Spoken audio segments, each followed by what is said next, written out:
just good blocking? Was that moan from joy or mocking?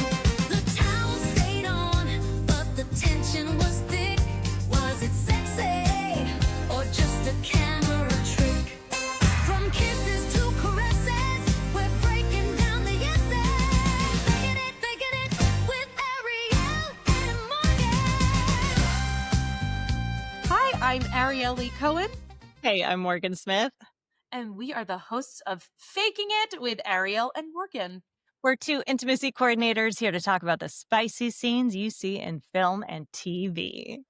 Yeah. Yeah. Well, as this is our first episode, maybe we should introduce ourselves a little and That's a talk good about idea. why we're making this. Yes, I love that idea. You want me to start? You want to start? I think that you should start, you beautiful soul. Thank you so much. I appreciate it. I'm Morgan Smith. I am an intimacy coordinator, choreographer, and consultant with over 4 years of experience. My work has appeared in features, pilots, new media, including verticals, student films, and plays. Some of my film work includes a feature that I just found out got into the Toronto International Film Festival this year. The feature is called Find Your Friends, directed by Isabel Paxad. It's kind of like Spring Breakers and Joshua Tree. I also worked on a feature called Nobody Moves Till Jesus Comes, which was an official Dances with Film selection of 2024. My specialties include queer intimacy, consent, complicated consent, non-consent, and supporting productions with inclusive, thoughtful, professional, trauma-informed, and culturally competent choreography. Yes, I loved it. I also loved that you choreographed your hands in such a way during the word choreography. Thank you so much. I'm qualified in all areas required by SAG for intimacy professionals. Glorious. Love. Yeah. I am Ariel Cohen. I am a certified intimacy coordinator through IDC, and I'm also an intimacy director based in Los Angeles. Since 2019, I've worked across SAG-AFTRA productions, indie features, vertical series, numerous student films and festival films, as well as some HBO and Netflix projects. I'm also one of the resident intimacy coordinators for USC student projects, both undergrad and grad school.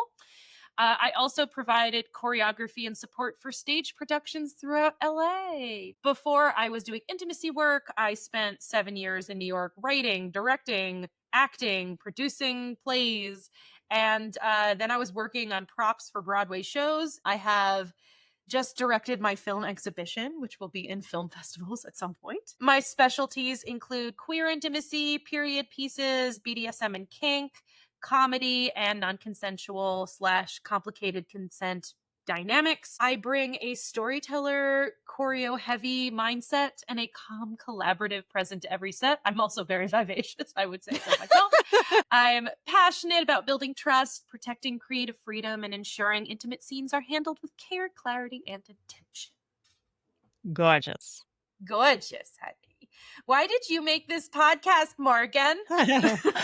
We decided to make this podcast when we were hanging out, talking about our work. And for me, there's been so much emphasis put on the safety aspect of our jobs for obvious reasons. It's very important. Me Too happened. Like, that's going to make it the forefront of the conversation. Totally valid. But I feel like there hasn't been much conversation about the storytelling aspect of our job, which is the fun part. That's the thing we get excited about. That's the juice, you know? And I remember having these conversations with you and being like, it would be so great if we could share this part that we nerd out about all the time with other people and show another aspect of intimacy coordinating. Because I feel like for as much talk as there been, no one has a very clear idea of what we do still. 100% true.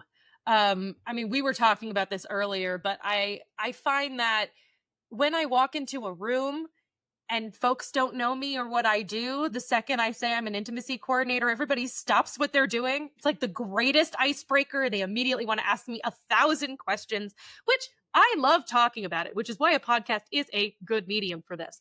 There's so much about the job and about the protocols, about the day-to-day functions we perform that I feel like so many people would be interested in and are interested in. And I'm happy to provide that. There is a need for more clarity and understanding and more reaction videos. So Yes. that's what we're doing here. Whether you're someone who works in the industry, you are a film nerd, or you're just a person who has opinions about spicy scenes, which everybody does, I feel like this podcast is for you. Or if you loved Bridgerton. Yeah, equally important. Yes, exactly. Okay, so because we're all about informed consent, we're going to tell you what's going to happen in our podcast. First, we're going to start off with a segment we call Hot Off the Set, where we share recent on-set stories with all identifying details such as names, places, and project titles changed for privacy. Then, in our segment Scene Work, we'll watch an intimacy scene in real time and rate it using our SPICE scale, scoring it across key categories and giving it a final letter grade. We'll have notes and links in our captions in case you want to watch the scene yourself. And after that, in our final segment, Position to Know, we'll answer common questions we get about our work. So let's kick it off with Hot Off the Set. My first intimacy coordinator job was on a student film that was going for avant-garde, I think. And the scene I was working on was a man penetrating a horse from behind. Oh my God. They didn't cover that in the training at any point. Bestiality was not discussed, but I was like, okay, just baptism by fire, I guess. Let's get in there. And I had to write a nudity rider because we were going to have some rare nudity. We were doing some simulated sex. Because it was a student film, I was the one writing it. So I was writing a legal document that contained words about horses' buttocks and penetration and I was like, wow, every choice I've made that has led me here was absolutely worth it. I love that. That's Yeah. amazing. We do some fun stuff. I should mention, it was a fake horse. They made a horse rear, so I Yes, didn't have to that's deal with like PETA or anything like that. The actor who was doing the scene was super cool, very great to work with, very open to doing what the scene called for. And I think the horse represented America. Obviously. Obviously. That's the only way I can possibly imagine that it makes sense. Yeah. So from now on, if anyone asks, is this the craziest scene you've ever worked on? I can pretty confidently say no. I started with it. So I worked on a film like a year or so ago where the evil character had to pick up the lead female character who was just in gorgeous lacy lingerie and her hands are tied to the front. He picks her up off the bed and he throws her into a human-sized birdcage. And then he closes the door and then he tries to touch her face and her shoulders through the slats in the birdcage. And then she's supposed to kick him in the groin through the slats. So it was also sort of stunts. You know, she's tied up, sort of a ode to BDSM. The funniest thing for me was that this bird cage was mostly like a gate that you would get at Home Depot. And we were shooting pretty close in, so it looked pretty realistic, but the door didn't close all the way in the front of the cage. You could very easily just like push it open. In fact, you could walk around the sides and just be like, all right, I'm out of the cage. I did it. But in this situation, it looked very realistic. It went off without a hitch. It was pretty funny. I love the creativity of just using a regular gate, but filming close enough that it can pass as being a bird cage. Could have just been a gate, I guess, or just like a cage of some kind, but they specified bird cage in the script, which was interesting. Feels like a metaphor, you know? It is for America.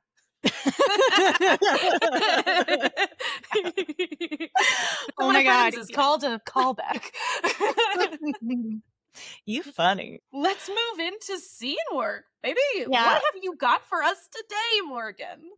actually a really easy transition because we're talking about wild projects. And today we're going to discuss the infamous, ultimate, awesomely bad movie, The Room. Yes. Good choice. Really good choice. I am a huge, awesomely bad movie fan. I'm, as you'll learn, a huge fan of The Room, signed by Tommy Wiseau. And do I have signed copies about the comic that one of the actors made about making The Room? I sure do. I did not know that you had that stuff. That's amazing. Yeah. Also, I met Tommy Wiseau at a screening, and it was amazing.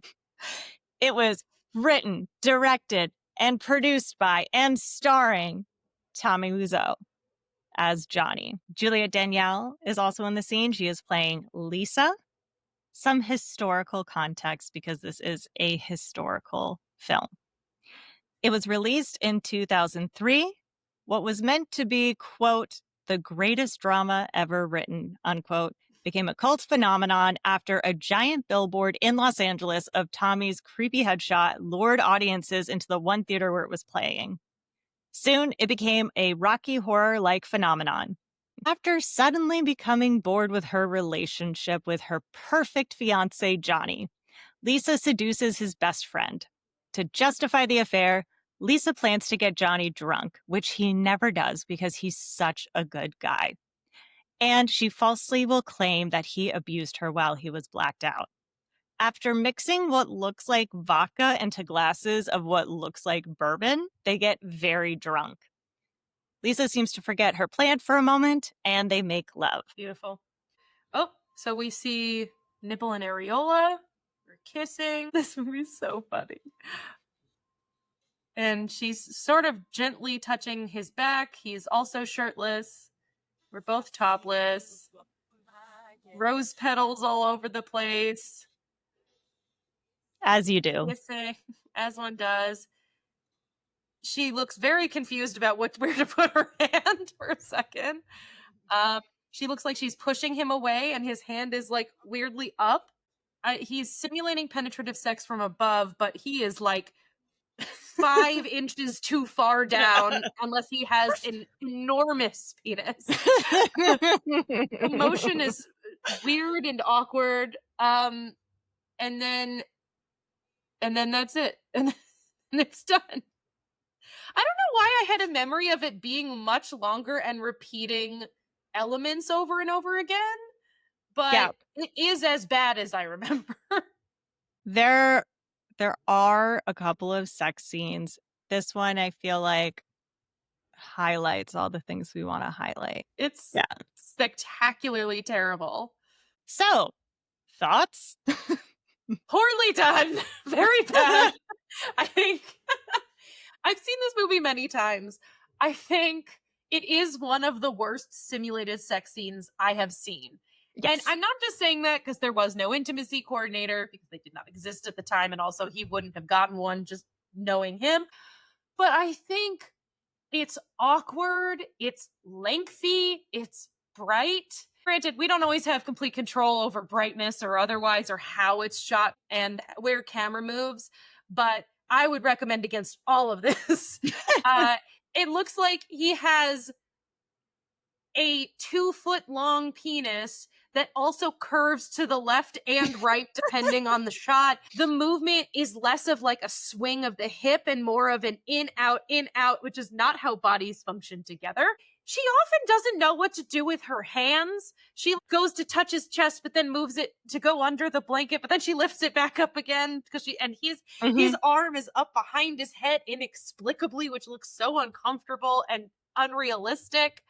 And then lastly, there is no reason for her to be topless in this scene. And granted, if the director were to come to either of us and be like, I have very specific reasons why she is topless in the scene, why we need to see breast, areola, nipple, everything, but it's not necessary in the scene. It doesn't further the story in any capacity. It's just exploitative for the sake of nothing. And she looks unhappy in it. Thank you for my diatribe. I agree with all of that. One of the things I enjoy about awesomely bad movies, besides just pure entertainment factor, is you can actually learn so much about filmmaking from watching a terrible movie. Oh, yeah. This is like a what not to do kind Yeah. of situation. All the things that are usually invisible to you, if you're just a casual viewer, all of a sudden become very apparent because you're like, wait, why is this happening? I'm racking my brain for something about it that I liked. I got nothing. I got Nothing. absolutely nothing.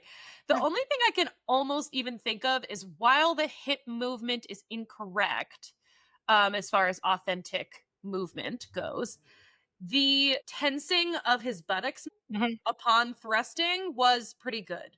That did Yes. imply what was happening. That is the only thing I can give this. That's it. With that, we should hit up our spice scale. Welcome to the Spice Scale, our not so scientific way of rating intimacy scenes based on consent and power dynamics, technical craft and coordination excellence, and heat factor. Each category gets a score from 1 to 5, with 5 being the highest. Then we add it all up to give the scene a final letter grade. So, consent and power dynamics. Bad. In the scene, I know that the characters are consenting to this, but given her hesitance and awkwardness with her hand placement, what I can read as the narrative is that she's not very interested in this sexual scenario. And also, having remembered the scene, I mean, like, if I remember correctly in the film, she doesn't really like Johnny anymore. So maybe I'm reading it correctly. It's interesting because in the scene before, which I briefly mentioned in the context, she purposely gets him really drunk so that she can later say he did something he didn't do. Now, the sex is unrelated to that. That just happens. So there is an interesting power dynamic in that she got him drunk and he never normally drinks. Scene like they're trying to tell a story of this like gorgeous love making. And what is actually happening is the actress is clearly uncomfortable and they both seem unsure of what they're doing. And that just creates an overall level of awkwardness that completely takes away from whatever romance is being told to us through the rose petals and the music and the candlelight and the poster bed. It's just completely at odds with itself. If this is the scene they wanted to present as is, I'd say she doesn't really like him very much. This is maybe the second time they've ever slept together, if even that, and that he completely misses her vagina upon penetration. And she's just going with it just so that it's over soon. That is the reading of this film. But I think we both know that is not the intention. No. So for consent and power dynamics, I'm going to give it a 1. All right, we can give it a 1. Totally. Technical craft / coordination excellence. This includes anything from the staging, film coverage, modesty protection, choreography, and overall execution of the scene. It's very bad. Like, it's Very bad. all across the world very bad. I enjoy it because of how bad it is, but the execution is awful because there's so many differences between what the scene implies versus what the scene wants to imply. Mm-hmm. So one thing I do know about the making of this film is they went through a few different crews. Lots of crew members quit and then a whole new team came in, and that happened at least a couple times until they ended up with student filmmakers, which no shade to student filmmakers. I know some amazing ones. I was one. Sometimes you can tell though. And I don't know if there was modesty protection used in this. The choreography is wild. Like at one point, he's 5 inches too low. At another, he's 5 inches too high. This is why one of the most popular things to scream out during this and other sex scenes is fuck that belly button. Yeah, exactly. Yep. Something we do as intimacy coordinators is we help make it look like people are having sex. And one way we do that is we have people move their pelvises just a couple inches off the target. So on camera, it looks like they're really there. Mhm. They overdid it here.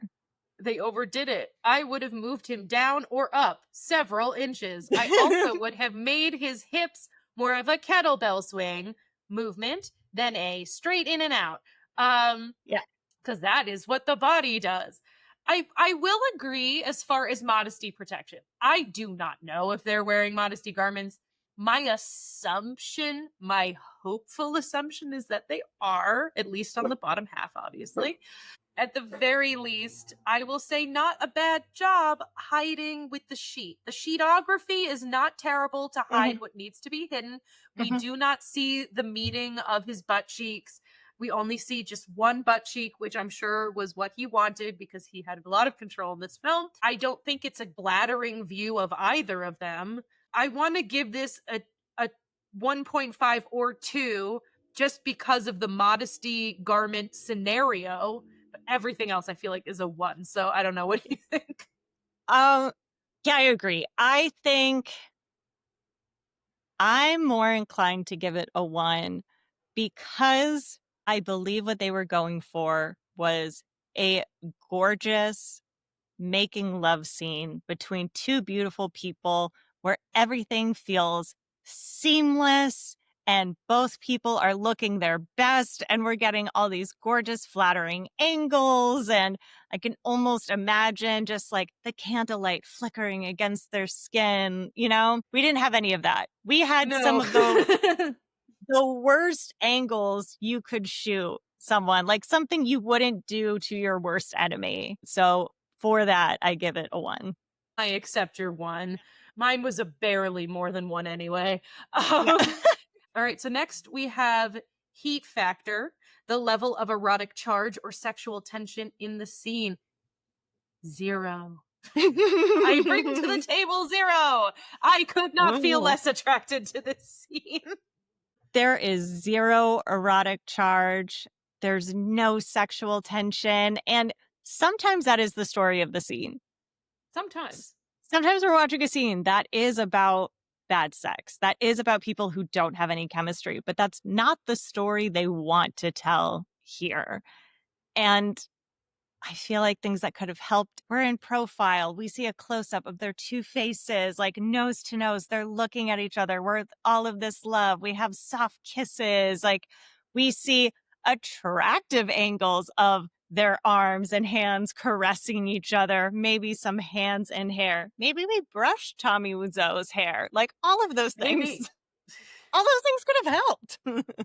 Absolutely. One of the sexiest decisions to make on a film set is to not show everything. We are attracted to what we can't see because then the imagination can run wild. It's it's the tension on the face, it's the grip of the fingertips, it's the throwing back of the head. It's not shot on the same level as your body where the sheet is kind of awkwardly above half of it and you're just kind of rolled against yourself and crunched over, and it's like I'm just like I can't imagine a situation where they placed the camera and the people so poorly.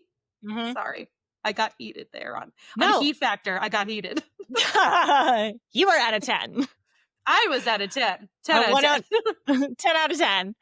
I fully agree with that. How would you have approached this scene if you were given this script and it's Tommy Wiseau, perhaps, who is the director and writer and starring in? Oof.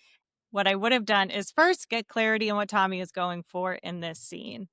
Then I would have figured out some choreography to make it clear to him and the other actor what is going to happen, because I think a lot of awkwardness in that scene came from them not knowing what's going to happen. They don't know what the camera's seeing, so they can't angle themselves in such a way to make it flattering or even just like interesting to see on camera. I think discussions on the length that some beats of the scene go would have been helpful. It Mhm. didn't need to last an entire song. And if it was possible to have any say about light or the Yes. rose is so bright. I don't know if I'd be able to say anything about So that, but I bright. could maybe say something about having the rose and the rose petals. So I'm like, I they were think just like kind of dropped on her in a very yeah. clunky way. And I'm like, in Buffy the Vampire Slayer, there is in the first network television sapphic sexual scene, you have Woo. Tara and Willow do a spell that involves opening a rose. And they do it in such a sexy, sensual way that you feel like they've had sex, in addition to like their breathing and some of the ways that they shoot it. And this was the opposite of that. I agree. I think that that initial conversation with Tommy Wiseau, I'd have a lot of questions. I'm not here to say don't showcase topless folks in films, but I am here to ask you a question about why it is necessary for the story. And I would love for you to have a good answer to that question because it would Mhm. tell me that you've thought about it and thought about its place in the narrative. I think that going back to the rose petals, if they asked me, and I know Tommy Wiseau, I think would never ask me, but if he were to ask me, I would say if you need the rose petals and you want to up the sensuality of the scene, maybe place some rose petals around her. Maybe use your own breath to like blow them across the nipple. If you want to do slow motion because you're in that cliche vibe, go for it. Or maybe don't. Or maybe take the rose petals and slowly caress the body with them. And if they fall, then great. That's cute. And if they don't fall, then it's more of a, there was that movie like 40 Days and 40 Nights or something where, oh, we should Yes. do that movie, by the Oh way. my Anyway. God. Incredible scene and great use of a flower. Beautiful. Exactly. Could have done something along those lines. If Hmm. we had any power over lighting, I have a lot of thoughts about the lighting and dimming it down. It would have been really beautiful, maybe even just to see their silhouettes through the fabric instead of right there they are. Like there it is. And a little more planning, pre planning as far as boundaries and then where can she touch on his body that feels motivated. So everything. Yeah, I Different. love that. I love the idea of blowing the petals on her body. Just a lot of options. Well, overall, this got an F. Surprising no one. I appreciate it because it gets us thinking about all the things that casual viewers will take for granted when they see a romantic simulated sex scene. You just assume that they know what a good camera angle is and the lighting is going to be good and any props they're using are going to be used well and whatever nudity you see is going to feel intentional. When you don't see that, all of a sudden you're like, wow, the work that these people do is really important. I know, right? I also think I read something about how the lead actress was kind of miserable in that scene. She was very new to acting. She had already been having a really difficult time on set. I think at this point she had been gaining some weight and Tommy had been making comments about her body. So I can't imagine that that puts you in a headspace where you then want to be physically intimate with that person. That brings us to Position to Know, our next segment, where we'll answer common questions we get about our work. A question that I get a lot from folks is, have you experienced a difficult director who is trying to exploit the actors? Or something Mhm. along those lines. Yeah. What do you do when you come across someone on the hierarchy who's quite high up, who is taking advantage of the situation in some capacity? It does depend on the situation and it depends to what degree. Is this a perceived action? Is this an active action witnessed by many? There is a hierarchy to a film set. And you going into a production as an intimacy coordinator need to understand all levels of that hierarchy so you know who to report to if there is a situation. If it is the director, then you would go up to production. An actor comes up to you and says, the director is creating problems for me. Depending on the severity, you may talk to the director privately. You may have some conversation about appropriateness in the workplace or maybe just inquire about what happened and maybe offer light suggestions of how to move forward. And if everyone is able to move forward from that situation, then you do so. And if not, if there is no solution that can be easily reached, or if it is egregious, you would surpass the director and go directly to producer, executive producer, someone higher up to explain what happened and create solutions based on that. If a director is making a lot of lewd comments, if a producer is asking for more than the actors are willing to give, we are here to support the actors and advocate for them if need be. We are here to support the directors and advocate for them if need be.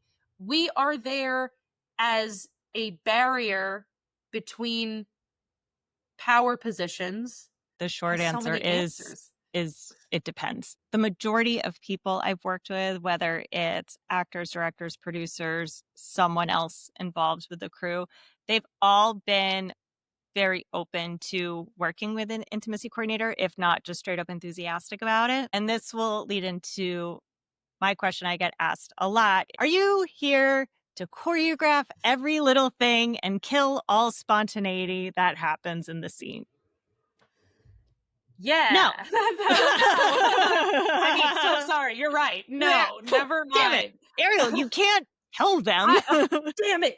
I'm sorry. No. I have worked with a wide range of people. Some people are very technical, whether it's the director or the actors, and they're like, I do want a lot choreographed. Other people are like, I want room for improvisation. I don't want every little thing dictated. It'll put me in my head, whatever. Cool. Then we just create a container. Here are some boundaries that your scene partner has. Here are some boundaries the director has for storytelling purposes or whatever. Go nuts. The other thing with that question is the position that's most similar to ours is stunt coordinator. I don't think Tom Cruise feels like he has lost spontaneity from working with his stunt coordinators. In fact, I think what working with stunt coordinators has allowed him to do is do crazy shit like ride his motorcycle off a cliff and then have a parachute come up. We could potentially have whatever the simulated sex equivalent of that is because we have someone there who can give whatever kind of guidelines we need, whether that's very strict little choreography or that's more just general, here's the space that you play in. It is easier to work with limitations than it is to work in an empty ocean of question marks. If you know where the boundaries are, you don't have to spend your time as an actor wondering what you can and cannot touch, how you will be perceived in a negative way, potentially. You just can be your character and just remember, oh, I can't touch her hair. That was a boundary for her. He doesn't want his stomach touched. Great. It's much easier that way because you know ahead of time what you can work with. First thing in the safety meeting, the assistant director says, these sinks are not weight bearing. Do not sit on the sinks. Great. I now know that when I perform in this scene, I cannot sit on the sink or lean against it. Great. Now I don't have to add that as part of my process. I can use the rest of the room for whatever I need to. It is really helpful and actually allows you to be even more spontaneous because you know those parameters. Now I know I can't sit on the sink, but I know that I can, I don't know, open the refrigerator and sit inside there. I can't say it's a good choice, but it is an option that you know you have. And I think that can be really helpful. Maybe there's a chair in the kitchen. You get the point. Yeah. Before we go, Morgan, do you have anything you want to plug? Yes, I want to plug a short film called Home that I worked on as an intimacy coordinator. The director was my partner, so it's very exciting to get to work on that with her. It is premiering at Out on Film in Atlanta, and I believe you can also watch it online. That's awesome. Awesome, dude. I worked on a short film called Silence Equals Death. It has gotten into New Fest, Leeds International Film Festival, AGLIF/Prism, the March On Festival, and the Real Pride Fresno LGBTQ plus festival. So hopefully that shows up somewhere in a way that you are able to watch it. Yay! Yay! Awesome. Love it. All right, great. Well, thank you so much for joining us. Catch Faking It every other hump day, wherever you listen to podcasts. And make sure to like, subscribe, tell your friends, and review us because it really does help. You can follow us on all social media at Faking It the Pod. Join our Patreon to tell us what scenes you want us to talk about in future episodes. Paid subscribers will get access to bonus content and more. Until next time, keep it real, fakers. Yes! I love it! Faking It with Ariel Faking It with Ariel and Morgan. and Morgan is produced independently by Ariel Lee Cohen and Morgan Smith, edited by Ariel, and social media and branding by Morgan. Our theme song is Faking It by Suno AI until we get monetized, so feel free to send us a new one. Have questions, thoughts, or media recommendations? Hit us up at fakingthepod.com. Find us on all socials at Faking the Pod and head over to our Patreon for bonus content. Credits for the film or show we reacted to are in the episode caption. Keep it real, fakers!